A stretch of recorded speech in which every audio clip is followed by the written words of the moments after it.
Hello everybody and welcome to Car Confections. Today we're going to be doing a range test actually on our long-term test vehicle, the 2023 BMW 330e.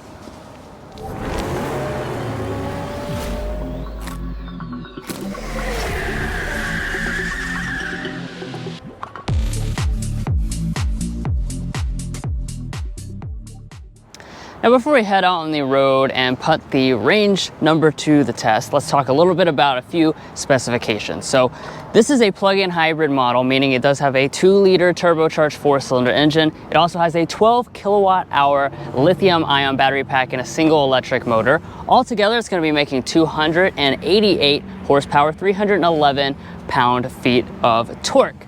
Now, as far as the range is concerned, that's going to be 21 miles for this model we have today with the xDrive all-wheel drive system. Now, like I said, the point of this video is to really put that range number to the test. So we have the Car Confections real-world range test. This isn't just going out on the highway and testing it at 70 miles an hour. We're going through all types of real-world conditions. So we're going to drive in the city, we're going to drive on the highway, the interstate, and stop and go traffic to put it through all of its phases, and we'll see if it actually lasts for that full 21 miles of range. This is particularly interesting because this is our personal vehicle. But without further ado, let's go ahead and put it to the test. Well guys, we're heading out on our range test in our personal long-term tester, the BMW 330e. We've been pretty curious to do this range test for a while just to see if it lives up to that EPA estimate or if it's actually going to outperform it or underperform what the EPA says about this vehicle. So that's what we're really going to be testing out today. Now, of course, we do have some rules that we follow for all the vehicles that we test with this range test. We've got that set route, which you're going to see as we go throughout. We also have some different settings that the vehicle needs to be in. For instance, with our BMW, we're today going to be in a mode called electric. As you would expect, that's just going to make sure that the engine does not turn on. It's going to stay under the electric power until the battery is completely depleted.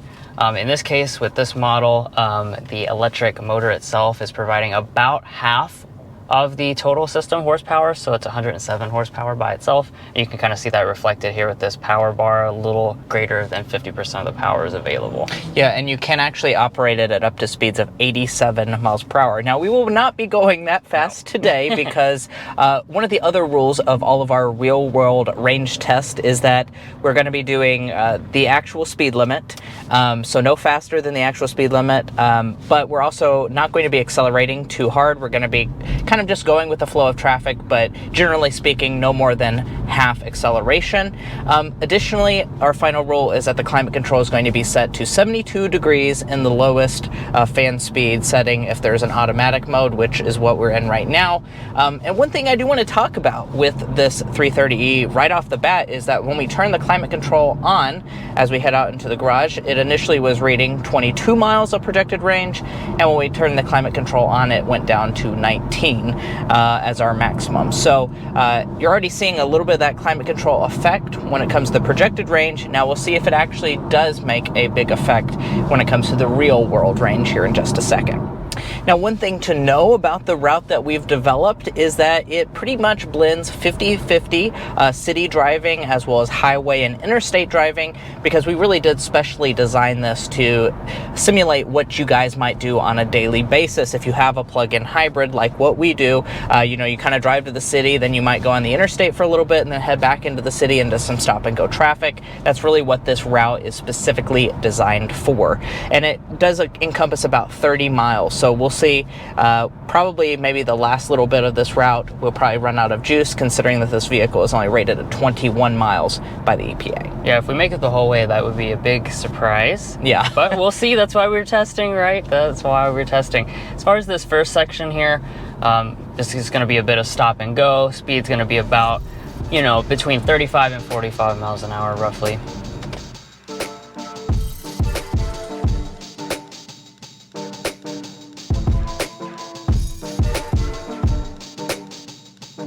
Well guys, we have concluded the city portion of this drive. Now we're heading out to do the interstate portion, but we want to do a checkpoint before we start on this interstate portion and kind of talk to you about how this BMW is comparing to the EPA figures and if it's outdoing itself when it comes to the estimate and all of that. So let's go ahead and dive into that. So I went ahead and took a picture. We've driven 12.5 miles so far in the city portion. Our average efficiency is 3.1 miles per kilowatt hour. So that is a very good efficiency for this BMW 330e. And our projected range, according to BMW, is that we still have 12 miles left. Now, one thing that's really interesting about that is just simple math will tell you a few things about this. When we left the house, when we turned the air conditioning on, it said 19 miles of projected range. It said 12 miles when we started the interstate portion. So we only lost 7 miles of projected range from BMW, and we actually drove 12.5 miles. So it seems to be outperforming what the projected range is saying here in the display, that is for sure.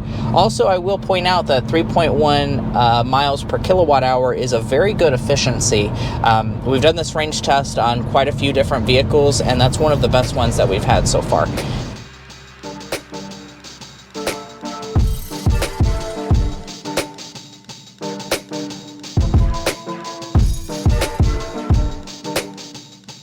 Well, guys, we just exited the interstate portion of our drive, and we have some really interesting numbers to share with you guys as far as this checkpoint goes. First of all, we are still operating under electric power, and here's how far we've gone. So currently, we've gone 23.9 miles after exiting the freeway there. So that's already above the 21 miles that the EPA is estimating this vehicle to go at. So we're already above that, and we're still going on electric power. As far as the average efficiency, it actually went up as we went on the freeway, which could be due to a variety of factors. I would imagine that a lot of the vehicles that we've tested out and done the range test with at this point have been actually SUVs. A sedan's a little bit sleeker, lower profile, so that could definitely help your efficiency on the interstate. And then as far as how much projected range we have left, we have 3 miles of 2 miles right 2 now. miles of projected range left. So not going to be too much longer before this 330e goes completely dead, but we're already sitting above the EPA estimate, which is certainly a really great thing. Is this the final countdown, guys? We have ticked down to 1 mile of projected range Yep, left. we're down to 1 mile. This is the beginning of the third section, the highway drive. Obviously, we're not going to make it, but we're getting ready to see those, final results real soon here.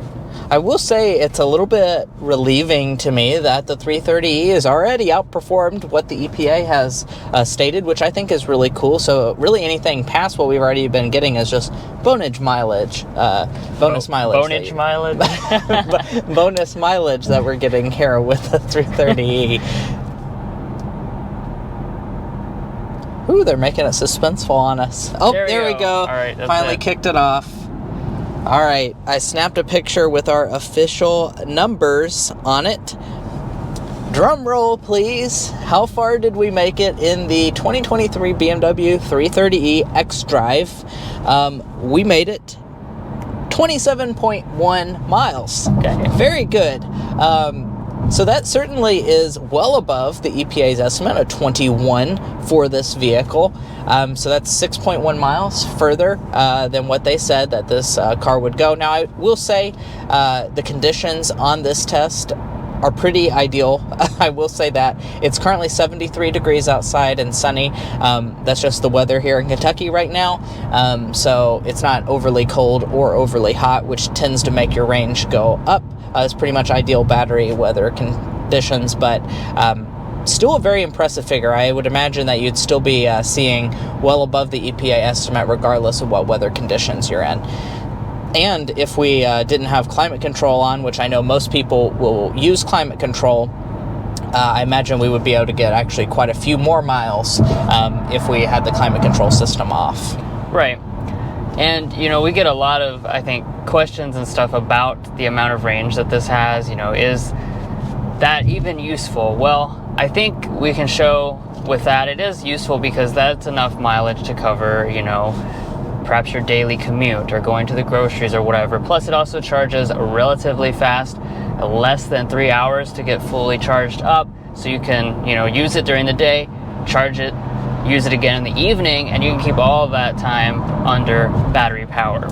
Yeah, and as far as our efficiency for the 330e, on our tests we did 3.2 miles per kilowatt hour was our average efficiency, which certainly is a very good figure, that is for sure.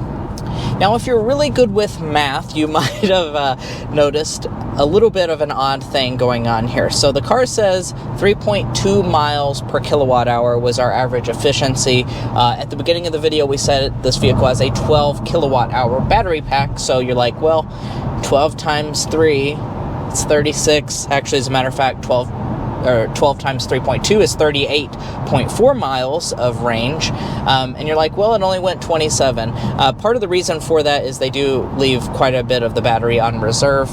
With a plug-in hybrid, you expect to charge the vehicle very frequently, every day, maybe even multiple times a day. So they kind of know that in advance, and they will leave a lot of capacity under reserve. So I'm not exactly sure how much of the 12 kilowatt hours is usable capacity, but it's definitely not going to be the full 12 kilowatt hours. That is for sure.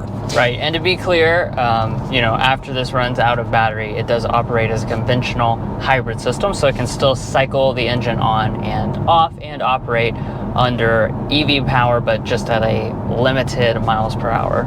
Yeah, and one thing that I want to point out as well is that right now we're actually showing 1 mile projected electric range again, and that's because we're driving on the freeway and it's actually capturing some of that braking energy that we're using and leaving the engine on. But you know, when we get to the stop and go section of this drive, it will actually go ahead and basically turn back into a plug-in hybrid for that 1 mile that it's recouped.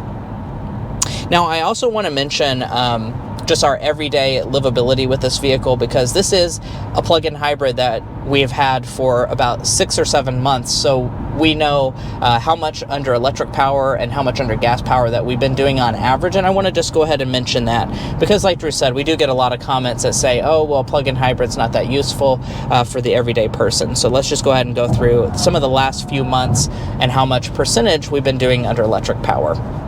So in May of 2023, we actually drove 72% of all of our driving in electric power. We drove 373 miles on electric power and 151 miles under gas power. In June, we did 69%. In July, we did 62%. In August, 77%. And so far in September, which we're only a few days into September, we've been about 45%. Now, of course, that does depend on if you're taking long road trips as opposed to just short city commutes, but I think it goes to show you, on average, we're probably sitting at 65 to 70% of all of our driving is under electric power with this 330e, and it only does have 21 miles of EPA rated range, which I think is very impressive. And I don't want to bore you with too many calculations, but I do want to talk about the electric cost versus the gasoline cost in this vehicle. So this BMW 330e does use premium fuel, and here in Kentucky, if you're going to buy premium fuel, it's about $4 per gallon. Now, of course, it's going to depend on where you live. If you're in California, it'd probably be more like $12, $13 a gallon, something like that, something outrageous. But here in Kentucky, it's about $4 a gallon. Now, this vehicle is rated to go 28 miles per gallon, which means that on average, you're spending about 14 cents per mile that you're driving this vehicle if you just used it as a traditional gasoline option. Now, on the efficiency of 3.2 miles per kilowatt hour, you can really just start to break some of these numbers down. So here in Kentucky, at least, electricity tends to be about 12 cents per kilowatt hour. Once again, it's going to vary depending where you're based at. A lot of states have a lot more expensive electric costs, but here in Kentucky, at least, it's about 12 cents a kilowatt hour. Because the vehicle showed that we did an average of 3.2 miles per kilowatt hour, that does mean that you can divide that 12 cents by 3.2, which means that our average cost per mile is 3 cents, 3.7 cents per mile, as compared to the 14 cents per per mile if we were just operating it as a traditional gas vehicle. So in a sense, you're looking at maybe even running about at a fourth of the cost under electric power as compared to using the premium gasoline, using this vehicle as just a gas option. So certainly some significant savings there. Well guys, that is where we're going to wrap up today's real world range test of this BMW 330e. We hope you found this to be interesting and insightful. We certainly did.